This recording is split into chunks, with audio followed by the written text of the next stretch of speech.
And yes, we had this external support, but that really limits you, like she said, what you can do immediately. And also it sort of forces you to have to explain to this external third party what the business need is every time. And I understand it. I don't want to have to explain that to someone else.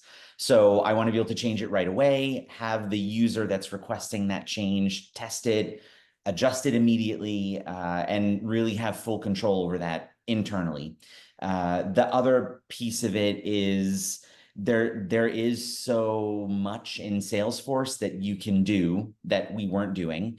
There are validation rules. There were so many there were so many fields that we had that were either not being used, that were being used incorrectly, that were being used in sort of I say a little bit of a clumsy way that just required some cleanup, and things that were there historically that just needed to be dusted off and I guess, yeah, for lack of a better term, cleaned up. And without direct control over that, that was complicated.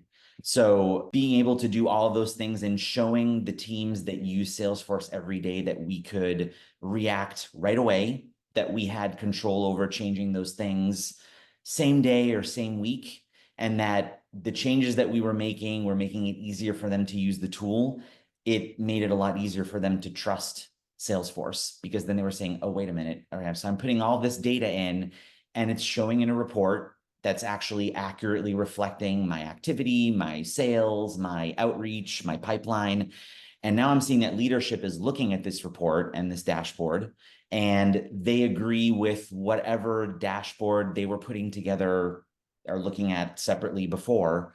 So now I really actually need to continue to do this. So whereas before, maybe folks weren't always looking at Salesforce, or they were looking at it as a second source of data and not necessarily the first one, now it's definitely the first stop and the main source of truth.